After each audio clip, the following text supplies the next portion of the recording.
교회를 개척한 지가 벌써 이제 2019년도 2월 달에 정식으로 설립 예배를 드리고 개척을 했는데 벌써 횟수로 치면은 7년인가요? 횟수로 치면 7년이고 한 만 6년 정도 된 것 같습니다.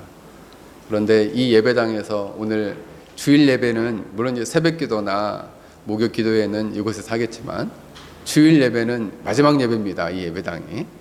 그래서 하나님께서 또 6년 만에, 만 6년 만에 좋은 예배당으로 인도해 주시는데 제가 오늘 아침에 기도했습니다. 오늘 마지막 설교인데 이 예배당에서 하나님께서 풍성한 은혜를 주시도록 또 이 자리에 참석한 온 성도들이 깊은 은혜가 있기를 주의 이름으로 간절히 축원합니다.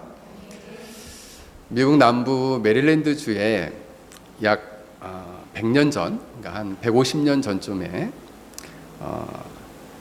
한 노예 농장이 있었는데 그 노예 농장에 프레더릭 더글라스라는 흑인 노예가 있었습니다. 이 노예는 그 농장에서 태어났는데 사실 그 어머니가 누구인지를 정확히 조금은 알지만은 사실은 그 어머니가 진짜 내 어머니인가도 모른 채 노예 생활을 했는데 마치 백인들이 소를 키우듯이 이 노예를 당시에는 동물처럼 여기며 취급했다라는 거죠. 그래서 그는 어릴 적에 아무 이유도 알지 못하고 그냥 채찍으로 맞고, 그리고 사람들의 언어를 배우기보다는 동물들의 언어를 배우고, 그래서 인간인지를 잘 모른 채 나는 인간인가 동물인가 이렇게 헷갈릴 정도로 그런 생각 가운데 이 사람이 자라게 되었습니다. 그래서 자기 이름도 모르고 생일도 모르고 나이도 모르고 아버지도 모르고 소망도 아무런 꿈도 없이 그가 노예로 살았다는 겁니다. 그래서 자기를 낳아준 어머니도 몇 번밖에 못 만났대요. 그리고 자신은 그 백인의 집안의 한 물건이나 재산처럼 여겨졌다. 그래서 그가 이렇게 말했습니다. 노예가 된다는 것은 오직 짐승처럼 존재하는 것입니다. 생각하지도 말고 느끼지도 말고 말하지도 말고 단지 일만 해라. 이렇게 얘기를 들었다는 거죠. 노예로서 가장 큰 고통은 유체적인 채찍이 아니라 무언가를 배울 수 있다는 거, 지식이 금지가 된다는 거예요. 지식이. 가장 큰 고통은, 가장 끔찍한 고통은 내가 왜 이 고통을 당하는지를 모른 채 살아야 한다는 거죠. 나는 태어날 때부터 왜 이렇게 태어나서 이런 고통을 받으며 살아야 할지를 모른다는 것이 가장 끔찍한 고통입니다. 그런데 이 사람이 이제 그 주인, 백인 주인의 아내 옆에서 일을 돕다가 그 백인 여자가, 주인 여자가 실수를 하면서 이 알파벳을 가르쳐 준 거예요. 그 다음부터 이 알파벳을 배워가지고 이제 나름 열심히 몰래 공부를 한 거죠. 그래서 그가 이제 책을 읽고 진리를 깨닫고 이렇게 살아서는 안 되겠다 해서 그 노예 농장에서 탈출을 했습니다. 그리고 후에 이제 노예 해방 운동에 적극적으로 참여하게 돼요. 나중에 이제 그가 글을 썼는데 그 책 제목이 노예로부터의 탈출이에요. 노예로부터 탈출. 여러분, 이처럼 노예로 살아간다는 것이 짐승처럼 아주 끔찍한 일인데 이것은 영적인 상태에도 비유적으로 똑같이 대입할 수 있다는 거예요. 왜냐하면 사람들은 자신이 왜 이 고통을 당해야 되는지를 모른 채 죄의 노예로 살아가고 있기 때문입니다. 그래서 오늘 성경에서 예수님은 이렇게 말씀하십니다. 진리가 이 죄의 노예 상태에 있는 너희를 자유케 할 것이다 라고 말씀하고 있습니다. 무엇이 자유케 한다고요? 하준이? 책이? 그러면 하원이 무엇이 자유케 한다고? 그렇지, 진리가 자유케 한다. 오늘 여러분들은 이 진리가 너희를 자유케 한다라고 했을 때는 복음이 가진 강력한 힘을 보여줘요. 하나님이 하나님의 형상대로 창조했던 본래 인간의 모습, 그리고 그 인간이 가져야 할 본래의 본분을 깨닫게 해준다는 거예요. 오늘 본문을 통해서, 오늘 말씀을 통해서 여러분들이 이런 비참한 죄의 노예 상태로부터 벗어나 참된 자유를 누리시길 주의 이름으로 간절히 축원합니다. 지난주에 제가 설교를 못했고 지지난주에 설교했던 내용이 8장 12절이죠. 예수님이 이 세상에 빛으로 오셨기 때문에 빛이신 예수님을 따르게 되면 더 이상 어둠을 다니지 아니하고 생명의 빛을 얻는다라고 예수님은 말씀하셨습니다. 그래서 생명의 빛을 얻고 그 생명을 누리며 살아갈 수 있다라는 거예요. 이 말을 들은 유대인들은 말했습니다. 나는 내 증언을 믿을 수가 없다. 왜? 혼자 말하니까 믿을 수 없다. 이렇게 말했어요. 그때 예수님께서는 이렇게 말씀하십니다. 나는 혼자가 아니다. 하늘에 계신 아버지가 나를 보냈고 나는 어디서 와서 어디로 간지 나는 알고 있다. 하나님이 나를 보내셨을 뿐만 아니라 하나님이 지금도 나와 함께 하신다. 그리고 나에게 하신 말씀만 내가 너희들에게 말한다 라고 예수님은 말씀하십니다. 그러면서 나는 곧 여기를 떠날 것인데 여전히 나를 믿지 않는 자들은 그들은 그들의 죄 가운데 죽게 될 것이다. 예수님 말씀하십니다. 나는 곧 떠나게 될 텐데 나를 믿지 않는 자들은 죄 가운데 어떻게 될 것이다? 사랑이 어떻게 될 것이다? 나를 믿지 않는 자는 연재 죄 가운데 어떻게 된다 그랬어요? 선유. 오! 죽게 될 것이다. 죄 가운데 죽게 될 것이다. 누구를 믿지 않으면? 예수님을 믿지 않으면. 그때 유대인들이 그랬습니다. 예수님을 향해서 너는 누구냐? 라고 물었어요. 그랬더니 예수님이 나는 처음부터 너희에게 말하여 온 자다. 바로 내가 구원주고 내가 메시아고 내가 하나님의 영원하신 아들이다. 나를 믿는 자가 바로 영생을 얻는다라고 말씀하신 거예요. 그런데 너희들이 깨닫지 못할 것이다. 인자가 십자가에 높이 들린 후에 그제야 너희들이 알 것이다 라고 예수님 말씀하셨습니다. 그러면서 이 말을 듣고 많은 사람들이 이 말씀을 하시니 예수님을 믿었더라 이렇게 나옵니다. 30절에. 그런데 너무 놀라운 것은 31절부터예요. 많은 사람들이 믿었더라 그랬는데 그 믿음이 진짜 믿음이 아니었던 거예요. 왜요? 그래서 예수님이 뭐라고 말씀하시냐면 예수님이 자기를 믿는 유대인들에게 다시 말씀하십니다. 너희가 내 말에 거하면 참으로 내 제자가 되고, 자기를 믿고 있는데도 그 믿음이 진짜 믿음이 아니라는 거예요. 어떻게 하면 진짜 믿음이 되느냐? 너희가 내 말에 거하면 참으로 내 제자가 되고 그리고 진리를 알게 될 것이다. 그때야 비로소 진리를 알게 될 것이다. 여러분, 예수님이 말씀하시는 진리는 뭘까요? 16세기의 위대한 개혁주의자인 칼빈은 그 진리를 두 가지로 말했습니다. 바로 예수 그리스도 자신, 그리고 예수님께서 하신 말씀, 이 두 가지가 바로 진리다. 그 진리가 뭐라고요? 예수 그리스도 자신, 그리고 그 예수님이 하신 말씀, 이 두 가지를 진리라고 했다는 거죠. 원주나 진리가 뭐라고? 생각하는 사람처럼 이러고 있는데 도연이 그렇지.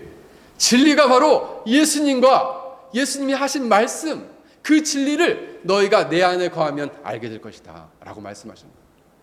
내 안에 거하지 않으면 모른다는 거예요. 내 안에 거하지 않으면 모르기 때문에 영원한 생명을 얻을 수 없다는 거예요. 참된 믿음에 도달할 수 없다는 거예요. 참된 제자가 될 수 없다는 거예요. 그래서 칼빈은 말했습니다. 예수님을 아는 것이 곧 진리를 아는 것이고, 예수님께서 오늘날에도 하나님의 말씀을 통해서 우리에게 예수님 자신에 대해서 가르쳐 주신다는 거예요. 뭘 통해서? 말씀을 통해서. 그때 성령님께서 이 말씀을 우리 마음 가운데 깨닫게 하시고 확증해 주신다는 거죠. 아, 그렇구나. 예수님이 진리이시구나. 예수님이 하신 말씀이 진리이구나라는 것을 확신 있게 확신을 갖게 하신다는 거예요. 성령 하나님께서.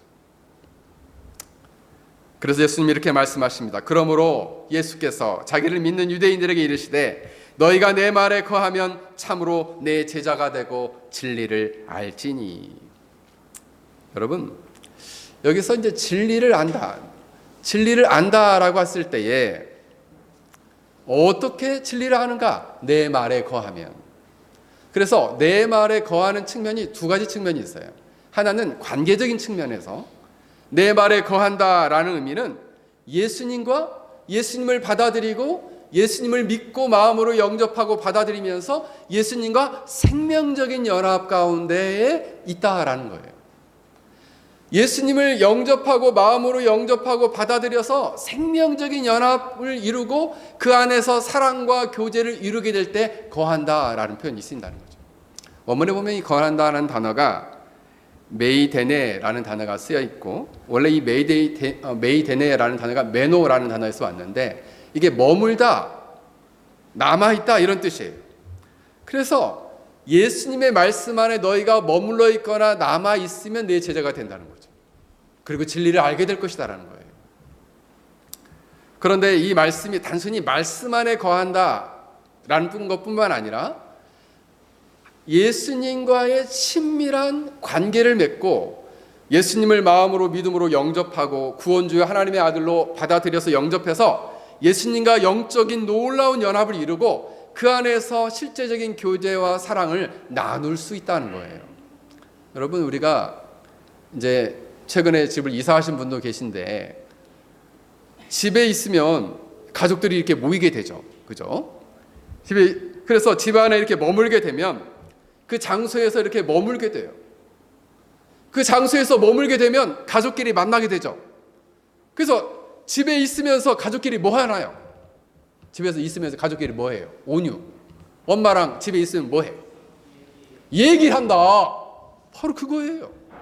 얘기하고 밥도 해서 먹고 맛있는 찐빵도 만들어 먹고 만두도 만들어 먹고 그러면서 오손도손 얘기하는 거예요. 그게 뭐예요? 우리가 예수님을 마음에 받아들이고 이처럼 예수님과 교제하는 거예요. 마치 집안에 거하는 것처럼.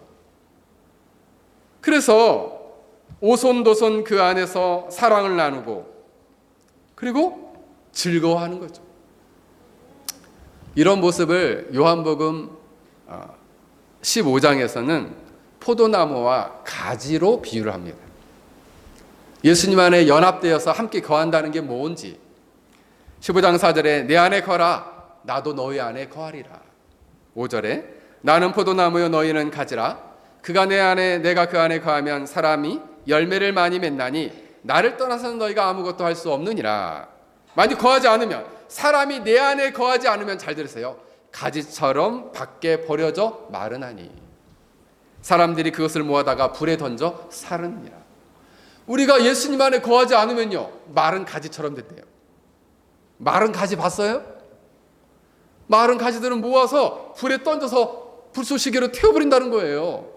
이 말은 결국 마지막 심판, 지옥불의 심판을 받게 된다는 거예요. 7절에 너희가 내 안에 거하고 내 말이 너희 안에 거하면 무엇이든지 원하는 대로 구하면 그리하면 이루리라. 제가 오늘 우리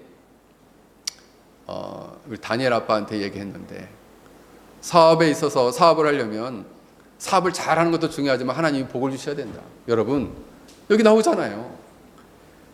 너희가 내 안에 거하고 내 말이 너희 안에 거하면 이게 조건이에요.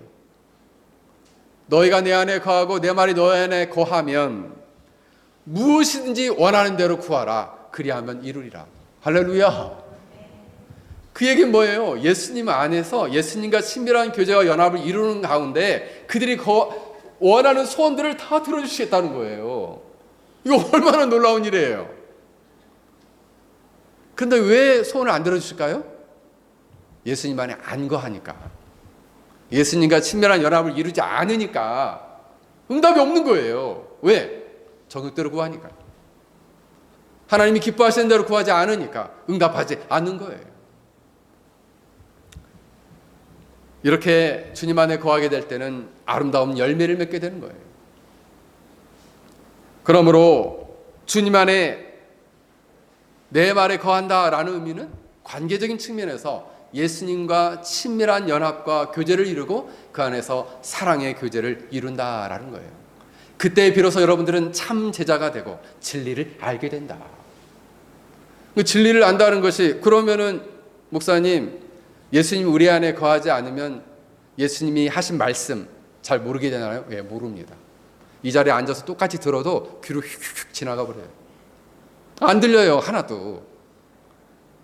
예수님이 여러분 안에 거하지 않으면요, 예수님이 누군지 잘 몰라요. 숱하게 들어도, 수천 번, 수만 번 예수님에 대해서 들어도 그 예수님이 자기에게 다가오지 않는다고요. 하나도 안 다가와요. 그분이 2000년 전에 저기 이스라엘에 살다가, 어톤에서 살다가 30년 살다가 3년 동안 반짝하고 돌아가셨는데, 그분이 지금 2025년도를 사는 페낭에서 이 자리에서 살아가는 나와는 뭔 상관이 있느냐라고 여러분은 되묻게 될 것이에요. 왜요? 다가오지 않으니까. 사랑하는 성도 여러분, 여러분들은 예수님 안에 거함으로 말미암아 죄를 회개하고 그리고 예수님을 구원주요 하나님의 아들로 영접하여 생명적인 연합을 이루시기를 주의 이름으로 간절히 축원합니다. 두 번째로 내 말에 거한다라는 의미는 예수님의 말씀을 듣고 지키고 순종한다는 의미예요. 리빙 바이블에 보면 이 본문을 이렇게 해석합니다. 내가 너희에게 말한 대로 살면, NIV 성경에서는 나의 교훈을 붙들면, 뉴 라이프 성경에서는 나의 교훈을 지키고 복종하면. 다 뭐예요? 예수님 말씀 안에 거한다라는 의미는 말씀을 귀 기울여 듣고 그 말씀을 진실로 온전하게 순종하려고 부단히 애를 쓴다는 의미예요. 근데 이것은 한 번만 듣고 하는 것이 아니라 지속적으로 그 말씀을 듣고 지속적으로 순종하기 위해서 부단히 애를 쓴다라는 거죠. 이를 위해서는 첫 번째 뭐냐? 하나님 말씀을 향해서 항상 귀를 열고 들어야 된다. 예배 시간만 시작되면, 제가 아는 한 장로님은 예배 시간이 시작되잖아요. 목사님이 이제 예배 시작합니다. 그러면 눈을 이렇게 감아요. 자, 기도합시다. 그럼 눈 딱 떠. 그럼 그 시간은 뭐예요? 귀를 닫았다는 얘기예요. 나는 귀를 닫고 이 시간 이제 취침 모드로 들어갑니다. 이렇게 얘기하는 거죠. 그렇게 해서는 내 말에 거할 수 없다는 거예요. 예수님 말씀 안에 거할 수 없다는 거예요. 그 말씀을 듣고 지키고 지속적으로 순종할 수 없다는 거예요. 어떻게 해요? 귀를 쫑긋 열라는 거죠. 항상 열어놓으라는 거예요. 저도 제가 설교를 준비하지만 저도 목사님들의 설교를, 제가 좋아하는 목사님들 설교들을 가끔 듣습니다. 요즘은 제가 우리 천안 목사님 설교를 가끔씩 듣는데, 오늘 아침에도 듣고 왔는데, 왜요? 귀를 항상 열어놔요. 번뜩이는 하나님의 음성을 듣기 위해서 항상 말씀에 있어서는 항상 귀를 열어놓습니다. 왜요? 그게 청종하려는 자세예요. 그런 사람만이 주님의 말씀 안에 거할 수 있다. 뿐만 아니라 그 말씀을 이제는 들을 뿐만 아니라 배우려고 해야 한다는 거죠. 왜냐하면 예수님께서는 성경 안에서 오직 자기를 보여주고 계시하시기 때문에 이 말씀을 지속적으로 배우려고 해야 한다는 거죠. 배우려고 하는 자에게 성령 하나님께서 예수님이 길이요 진리요 생명인 것을 가르쳐 주십니다. 할렐루야. 배우려고 하지 않으면요 안 가르쳐 줘요. 그래서 여러분, 예배만 드려서, 물론 한 번의 예배에 영혼이 변화되는 사람도 있어요, 기적적으로. 그런데 그렇게 변화되지 않으면 집중적으로 최소 6개월 이상 열심히 진리에 집중해야 돼요. 그래야지 변화가 일어나요. 변화 안 일어납니다.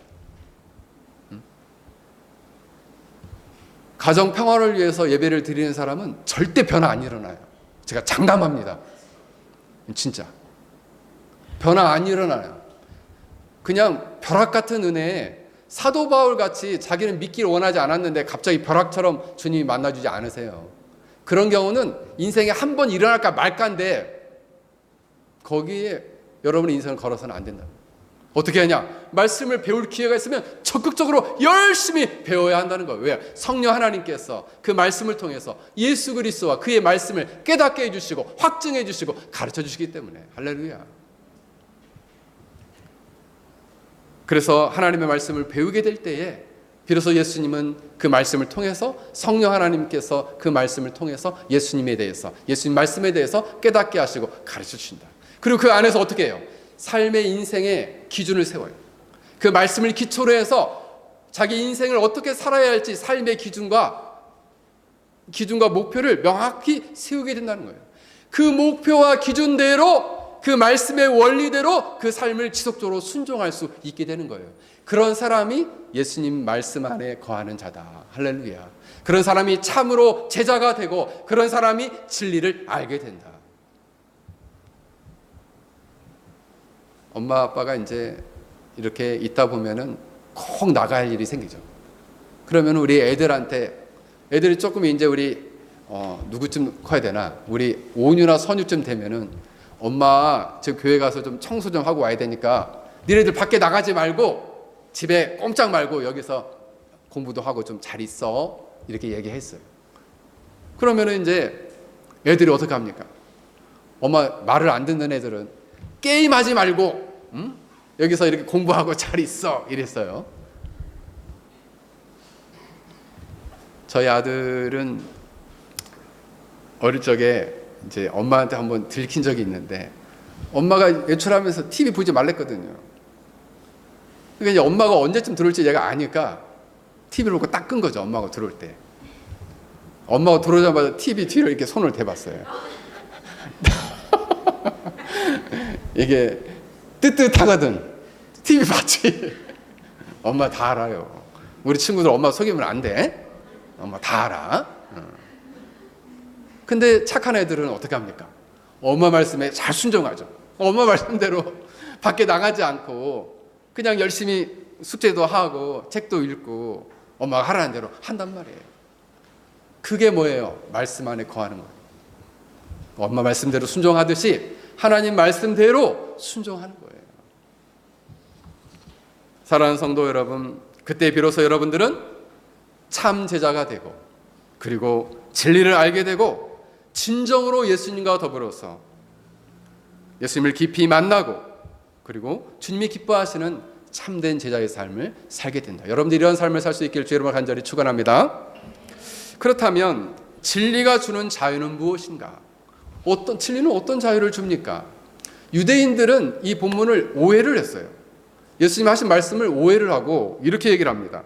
아니 진리를 알지 진리가 너희를 자유롭게 하리라 이렇게 하니까 유대인들은 이렇게 말해요. 아니 우리가 아브라함의 자손인데 우리가 남의 종이 된 적이 있더냐? 우리는 남의 종이 된 적이 없어. 그니 네가 우리를 자유롭게 한다는 것은 나는 못 믿겠는데 받아들일 수 없는데 라고 말한 거죠. 그러면서 사실은 근데 이 사람들이 말한 말은 사실은 거짓말이에요. 왜냐하면 역사적으로 그들은 현재적으로 정치적으로 종되고 있었거든요. 역사적으로는 이집트 애굽에게 종이 됐었고 바벨론의 종이 됐었고 노예가 됐었고 현재적으로는 로마의 노예 상태에 있거든요. 로마의 정치적인 종으로 있어요. 근데도 우리는 남의 종이 된 적이 없어 이렇게 말해요. 현실 부인이죠. 왜냐하면 그들은 생각했어요. 우리는 정치적으로는 종이 되어 있지만 우리 영혼은 자유롭다. 우리 내면은 자유를 얻고 있어 라고 생각했어요. 왜냐하면 그들은 그들이 원하는 방식대로 예배를 드리고 있었거든요. 그래서 정치적으로는 노예지만은 우리가 영적으로는 자유를 누리고 있다. 그러니 우리는 종이 된 적이 없어 라고 말했다는 거죠. 그때 예수님께서 말씀하십니다. 아니 너희들은 예수님이 이렇게 말씀하세요. 내가 진실로 진실로 너희에게 이르노니 죄를 범하는 자마다 죄의 종이다. 종은 영원히 집에 거하지 못한다. 자기네들은 지금 예배를 드리고 있기 때문에 우리는 내적으로 자유로워 라고 말했는데 예수님은 아니 죄를 범하는 자들은 죄의 종이야. 너희들은 현재적으로 죄를 범하고 있기 때문에 죄의 종이고 죄의 노예 가운데 있어 라고 말씀하시는 거예요. 그런 사람이 제일 문제거든요. 난 죄 없어요. 나처럼 착하게 살고 있는 사람이 있으면 나와보라 그러세요. 나는 지금까지 정직하게 살았고 누구를 도둑질한 적도 없고 누구를 칼로 찌른 적도 없고 나는 잘 살아왔어요. 나는 죄인 아니에요. 그런 사람 주님 못 만나요. 주님이 정확히 말씀하시죠. 죄를 범하는 자마다 죄의 종이다. 여러분, 죄의 종에 대해서 죄의 종은 왜 이렇게 비참한가? 칼빈은 기독교 강요 2권과 3권에서 이렇게 말합니다. 인간이 어떤 상태에 있느냐? 그 마음 안에 있는 영혼에는 지성과 감정과 의지가 있는데 그 의지가 이 죄에 의해서 날마다 이렇게 질질질 끌려다닌다는 거죠. 그래서 죄의 종이라는 거예요. 죄가 끄는 대로 이리 와! 그러면 네. 이리 와! 그러면 네. 이렇게 죄의 노예처럼 산다는 거예요. 죄가 끄는 대로. 그런데 자기가 하고 싶은 대로는 할 수 없고 하지 말아야 되는 것을 하는 그러한 타락한 상태. 이것이 바로 죄의 종의 상태다. 이렇게 보았습니다. 이게 타락한 인간의 모습이다. 그래서 죄는 인간의 자유를 파괴하고 노예로 만드는 강력한 힘을 가지고 있어요. 죄를 범하자마자 여러분들은 죄의 노예가 되는 거예요. 미국의 그 팀 켈러 목사님은 이제 2년 전에 돌아가셨는데 그 팀 켈러 목사님은 죄에 대해서 이렇게 말했습니다. 죄는 당신의 마음을 약화시키고 감정을 약화시키고 의지를 약화시킵니다. 그래서 그는 죄를 중독이라고 봤어요.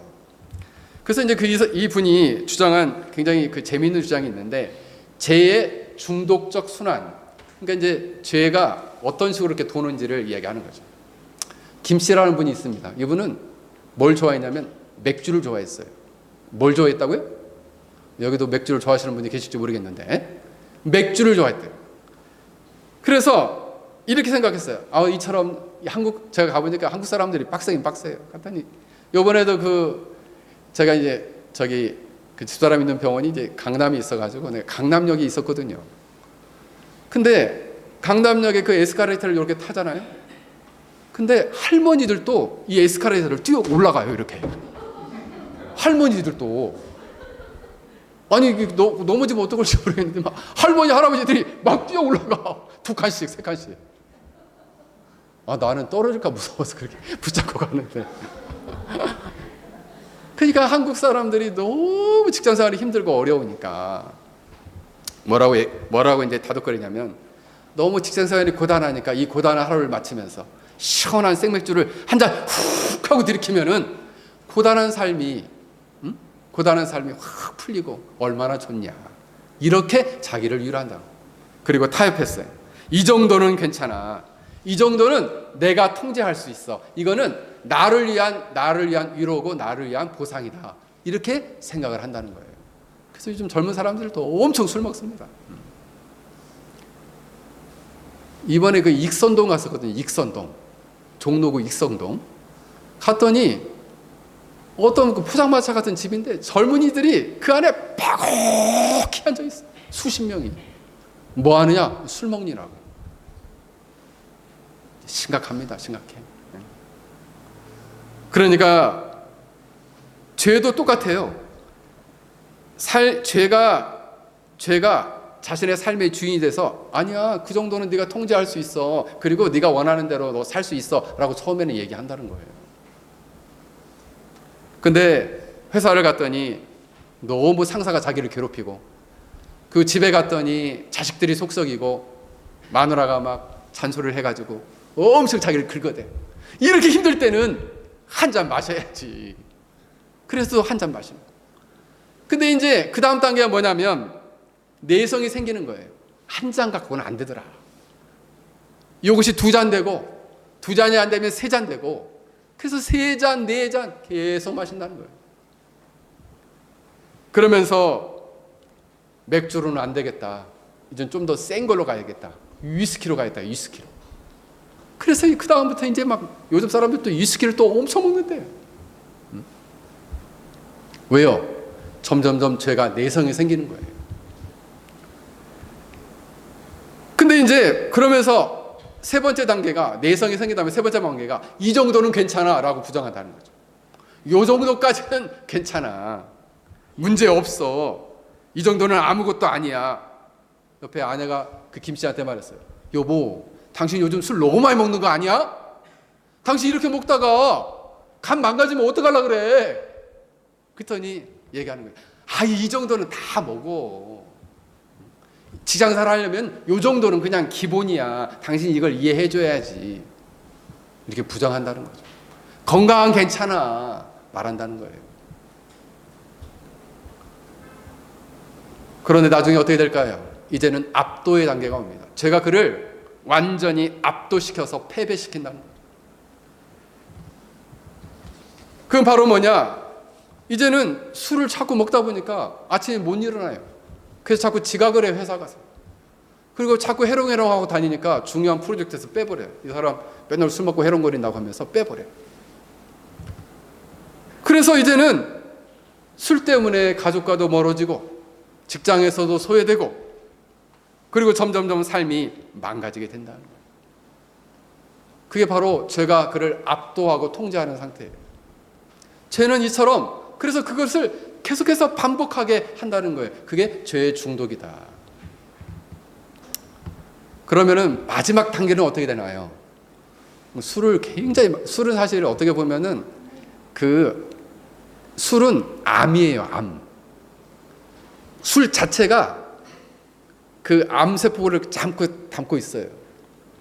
그러면 그걸 자꾸 먹으면 어떻게 될까요? 암에 걸려 죽겠죠. 간암 걸려 죽어요, 간암. 마찬가지예요. 죄를 계속 범하게 되면 어떻게 될까요? 죄에 의해서 영적 죽음에 도달하게 되는 거죠. 죽어서는 영원한 심판, 불쏘시개로 마른 가지처럼 불태워버리지만 현재 살아서는 어떻게 됩니까? 하나님과의 관계가 단절되고 사랑하는 가족, 사랑하는 이웃과 관계가 분리돼요. 저는 술 때문에 가족 간에 깨어진 사람들 많이 봤어요. 저희 장인 목사님이 알코올 중독자들을 30년 넘게 섬겼거든요. 그래서 어떤 사람은 안주도 안 먹어요. 그냥 소주를 갖다 놓고 맨병으로 그냥 막 마셔요. 그래서 어떤 사람은 제가 아는 그분은 이제 지금은 좋은 사역자가 됐는데 그분의 남편은 30살에 그렇게 술을 먹다가 30살에 죽었어요. 그 자리에서. 술을 먹고 그 자리에서 죽었어요. 술 때문에. 그래서 그 아내분은 평생 알코올 중독자들을 회복시키는 일에 헌신해서 지금도 그렇게 살고 있어요. 지금은 어느 교회에 있냐면 그 송태우 목사님 교회, 3일교회에서 알코올 중독자 치료하는 사역을 하고 있어요. 그 왜 그러냐? 그렇게 영적인 죽음에 도달하게 되고 가족관계를 다 깨트려 버린다는 거예요. 그리고 스스로 소외돼. 아무도 그를 찾지 않아요. 술 먹고 자기를 괴롭히는데 왜 그 사람을 누가 찾겠어요? 그리고 스스로는 마음 안에 불안감과 공포감에 사로잡히게 되고 죄책감에 사로잡히게 되고 그리고 영적인 무기력 가운데 사로잡히는 인생을 살게 되더라. 그게 죄의 수레바퀴예요. 아니야, 나는 통제할 수 있어, 나는 문제없어, 나는 이것을 내 안에서 해결할 수 있어 라고 생각하지만 그 죄가 그를 압도하고 삼켜버린다. 그러면 자기 마음과 생각과 의지를 가지고 하나님이 기뻐하시는 선을 아무것도 행할 수 없는 상태, 그게 바로 죄의 노예 상태다. 그렇다면 마지막으로 목사님, 이 죄의 노예 상태에서 어떻게 벗어날 수 있나요? 35절에 이렇게 말씀합니다. 종은 영원히 집에 거하지 못하되 아들은 영원히 거하나니 그러므로 아들이 너희를 자유롭게 하면 너희가 참으로 자유로우리라. 아들이 너희를 자유롭게 할 것이다. 여러분, 죄의 심각한 악순환을 벗어날 수 있는 유일한 방법은 하나님의 영원한 아들이시오 구원주이시오 메시아이시오 영생을 주시는 그 예수님만이 십자가 복음을 통해서 우리를 죄의 노예 상태에서 우리를 해방시키고 죄의 결과인 사망에서 우리를 생명으로 건져 주신다라는 거예요. 이게 복음이에요. 할렐루야. 갈라디아서 4장 4절에 이렇게 말씀합니다. 때가 참에 하나님이 그 아들을 보내사 여자에게 나게 하시고 율법 아래 나게 하신 것은 율법 아래 있는 자들을 속량하시고 그들로 아들의 명분을 얻게 하려 하심이라. 예수님이 이 땅에 오신 것이 우리로 하여금 아들 되게 하기 위함이에요. 누구의 아들? 하나님의 아들. 6절 너희가 아들이므로 하나님이 그의 아들의 영을 우리 마음 가운데 보내사 아빠 아버지라 부르게 하셨느니라. 그러므로 너희가 이후로는 종이 아니요 아들이니 아들이면 하나님으로 말미암아 유업을 받을 자니라. 이거를 쉬운 성경으로 읽어볼게요. 그러나 정한 때가 이르자 하나님께서 자기 아들을 보내셨습니다. 그 아들은 여자에게서 낳고 율법 아래 살았습니다. 그것은 율법 아래 있는 사람들을 구원하셔서 그들을 자기 자녀로 삼으시기 위해서입니다. 여러분은 하나님의 자녀입니다. 그래서 하나님이 하나님께서 그의 아들의 영을 여러분 마음 가운데 보내주셔서 여러분이 하나님을 아버지, 사랑하는 아버지라 부를 수 있게 하셨습니다. 여러분은 이제 종이 아니라 하나님의 자녀입니다.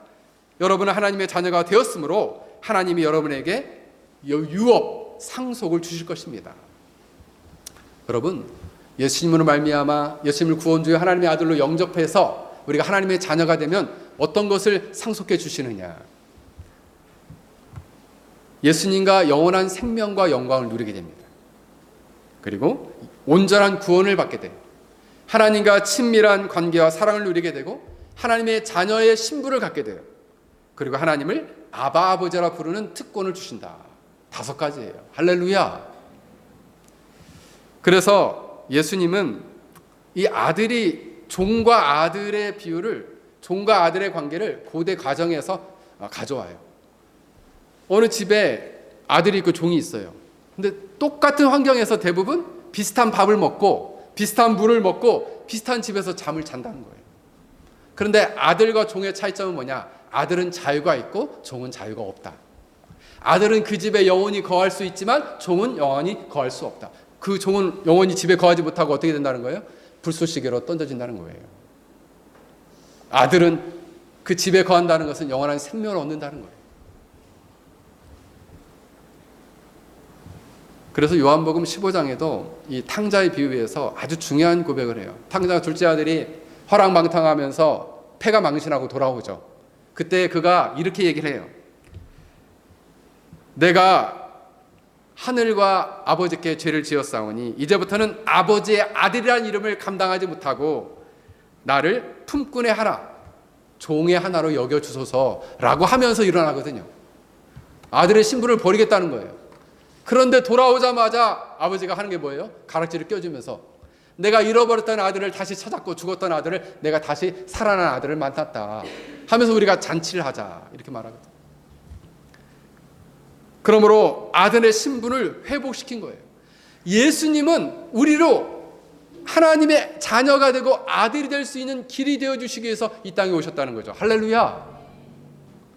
그래서 말씀합니다. 영접하는 자, 그 이름을 믿는 자에게는 하나님의 자녀가 되는 권세를 주셨으니 그 권세는 무언가를 선택할 수 있는 자유가 주어져요.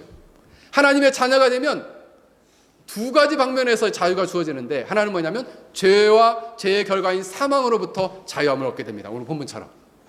이것은 소극적인 측면이라면 적극적인 측면에서는 그럼 어떻게 되느냐? 적극적인 측면에서는 진리 안에서 예수님과 예수님의 말씀 안에서 하나님 말씀 안에서 자유롭게 선택할 수 있는 능력을 갖게 된다는 거죠. 그런 자유를 갖게 돼요. 그럼 어떤 삶을 선택할 수 있는 능력을 갖게 되느냐? 첫 번째는 사랑을 가지고 누군가를 섬길 수 있는 자유함을 갖게 돼요.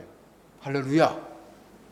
여러분, 누군가를 사랑으로 섬기는 건 아무나 못하는 거예요. 왜요? 그거는 아무나 못해요. 죄의 종 가운데 있으면 주님의 은혜에 붙들려 주님의 생명적인 그 힘에 붙들려서 누군가를 섬길 수 없습니다. 그런데요. 진리가 그를 자유케 하고 종에서 자유로워지면요. 사랑으로 누군가를 섬길 수 있는 자유를 갖게 돼요. 그리고 거룩한 삶, 죄를 멀리하고 하나님의 뜻에 따라 살 수 있는 자유를 갖게 돼요. 죄의 종은요, 그 자유 없어요. 하나님 뜻대로 절대 못 살아요. 그리고 결정적으로는 옳은 것을 행하고 그릇된 것을 거부할 수 있는 자유를 갖게 돼요. 죄를 향해서 NO라고 말할 수 있어요. 의를 향해서 YES라고 말할 수 있어요. 하나님 뜻에 대해서 YES라고 말할 수 있어요. 그런 자유를 갖게 된다. 진리가 이런 자유를 여러분에게 이르게 할 수 있다라고 말씀하고 있는 것입니다. 사랑하는 성도 여러분, 여러분에게 자유가 주어졌습니다. 여전히 죄의 종으로 살겠습니까? 예수님을 구원주요 하나님의 아들로 영접하고 믿어 이런 죄로부터 자유함을 얻고 의의 하나님의 자녀가 되어서 이제는 선을 행하고 거룩한 삶을 살고 사랑으로 섬기고 그리고 옳은 것을 분별하여 잘못된 것을 NO라 말하고 하나님이 기뻐하시는 뜻에 YES라고 말하며 순종하며 살아가는 복된 인생들이 되길 주의 이름으로 간절히 축원합니다. 오늘 우리 말씀을 생각하며 우리 함께 같이 기도하겠습니다. 우리가 이와 같은 복된 인생을 살아갈 수 있도록 진리로부터 진정한 자유를 얻고 제 종의 삶에서 하나님의 아들 자녀가 되어서 하나님이 기뻐하시는 뜻대로 거룩한 삶, 사랑으로 섬기는 삶, 옳은 것을 예스하고 그릇된 것을 노라 할 수 있는 그런 복된 인생과 삶을 살아갈 수 있는 은혜를 주시도록 우리 함께 같이 기도하겠습니다.